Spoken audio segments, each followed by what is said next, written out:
नमस्कार दोस्तों, आप सभी का स्वागत है short hand house 2.0 YouTube channel पर। दोस्तों, यह डिक्टेशन 100 शब्द प्रति मिनट की गति से संपादकीय मैटर पर आधारित है, जिसकी आउटलाइन का लिंक आपको वीडियो के डिस्क्रिप्शन में मिल जाएगा, जहां से आप इसकी आउटलाइन प्राप्त कर सकते हैं। इसी तरह के डिक्टेशंस प्राप्त करने के लिए आप हमारे चैनल को सब्सक्राइब करें तथा वीडियोज को लाइक एवं शेयर करें। डिक्टेशन स्टार्ट होगी 5 सेकेंड बाद। स्टार्ट। पश्चिम बंगाल सरकार ने हाल ही में विधानसभा में अपराजिता महिला एवं बाल पश्चिम बंगाल क्रिमिनल लॉ संशोधन बिल 2024 पारित कर राष्ट्रपति को अनुमति के लिए भेजा है। कोलकाता के एक अस्पताल में एक जूनियर डॉक्टर के साथ जघन्य बलात्कार व हत्या की घटना के बाद कानून को कड़ा बनाने और पुलिस के अनुसंधान एवं कोर्ट के ट्रायल को फास्ट करने के उद्देश्य से यह बिल लाया गया। यद्यपि इस प्रस्तावित कानून को अनुमति मिलने के पश्चात महिलाओं और बच्चों के विरुद्ध होने वाले अपराधों पर क्या असर पड़ेगा, यह तो आने वाला समय ही बताएगा। परंतु इसके प्रावधान कितने प्रभावशाली साबित होंगे, यह समीक्षा करना फिलहाल सुसंगत होगा। अपराजिता कानून को 3 भागों में बांटा जा सकता है। बलात्कार के चिन्हित अपराधों में सजा की वृद्धि, तेज गति से पुलिस अनुसंधान पूरा करना एवं तेज गति से कोर्ट में ट्रायल सुनिश्चित करना। बलात्कार के सभी प्रकरणों में प्राकृतिक मृत्यु होने तक आजीवन कारावास या मृत्यु दंड की सजा का प्रावधान किया गया है, अर्थात अपराधी के सुधार के सभी विकल्प समाप्त कर बलात्कार के सभी प्रकरणों को एक ही श्रेणी में रखा गया है।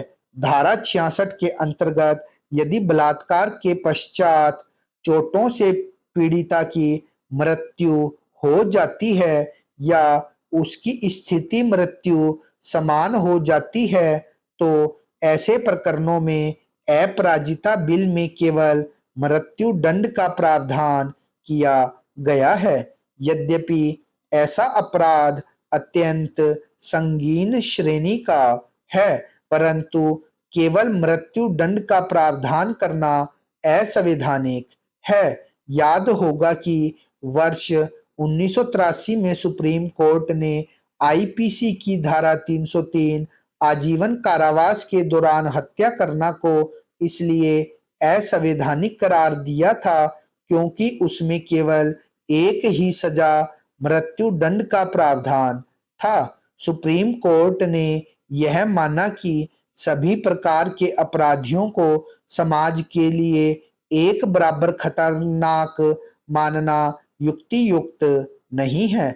इसके अलावा न्यायालय के पास दंड देने के लिए कोई विकल्प न हो, यह भी संविधान के प्रावधानों का उल्लंघन है। इसलिए भारतीय न्याय संहिता में आईपीसी की धारा 303 के बदले जो धारा 104 सम्मिलित की गई है, उसमें पूर्व की कमी को दूर करते हुए मृत्यु दंड के साथ आजीवन कारावास का प्रावधान किया गया है। हालांकि नए कानून भारतीय न्याय संहिता के कुछ प्रावधानों में यह त्रुटि कुछ प्रावधानों में दोहराई गई है। अपराजिता कानून में भी ऐसा प्रावधान करना असंवैधानिक ही है। इसी प्रकार एसिड हमले संबंधी धारा 124 में भी कोर्ट को कोई भी अतिरिक्त विकल्प न देते हुए केवल एक ही सजा आजीवन कारावास का प्रावधान कर उसे असंवैधानिक एवं चुनौती योग्य बना दिया गया है। भारतीय न्याय संहिता में बलात्कार संबंधी अपराधों की विवेचना 2 माह अर्थात 60 दिन के अंदर करने का प्रावधान है, जो पहले आईपीसी में 90 दिन का था। अपराजिता कानून में इसे और घटाकर 21 दिन कर दिया गया है, जिसे पुलिस अधीक्षक की अनुशंसा पर 15 दिन और बढ़ाया जा सकता है।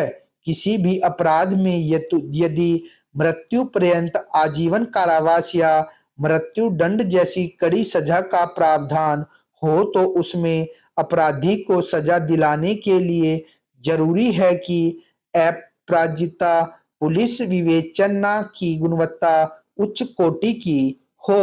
अपराजिता कानून में डीएसपी की अगुवाई में एक स्पेशल अपराजिता टास्क फोर्स बनाने एवं प्रस्तावित कानून की विवेचना यथासंभव महिला पुलिस अधिकारी द्वारा करने का भी प्रावधान किया गया है। बेहतर होगा कि अपराजिता टास्क फोर्स विवेचना की समय सीमा में उतावलेपन में जांच पूरी करने की तुलना में उसकी गुणवत्ता पर अधिक ध्यान दे। अपराजिता कानून में प्रकरण के पूरे ट्रायल अथवा जांच को आरोप पत्र दायर करने के 30 दिन के अंदर पूरा करने का प्रावधान किया गया है, जो पूर्व प्रसंगों को देखते हुए व्यावहारिक नहीं लगता।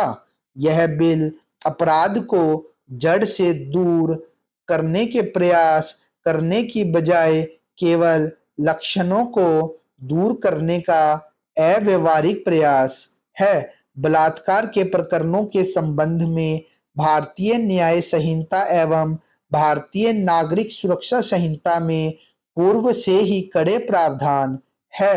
यद्यपि पुलिस की विवेचना में विलंब एवं लापरवाही न हो, ट्रायल तेज गति से संपन्न हो, यह सुनिश्चित करना जरूरी है, परंतु केवल कानून में बड़े प्रावधान करने से इसका समाधान नहीं होगा। एक और जहां पूरे समाज को अपनी सोच बदलने एवं हिंसा को समाप्त करने की आवश्यकता है, वहीं दूसरी ओर जरूरी है कि पुलिस को अधिक संवेदनशील बनाया जाए। उन्हें लगातार प्रशिक्षित कर विवेचना की गुणवत्ता में सुधार किया जाए, तकनीकों का बेहतर उपयोग किया जाए, पुलिस की अधोसंरचना सुदृढ़ की जाए, महिला पुलिस अधिकारियों सहित विवेचकों की संख्या बढ़ाई जाए और सबसे महत्वपूर्ण, उन्हें राजनीति से दूर रखा जाए। स्टॉप।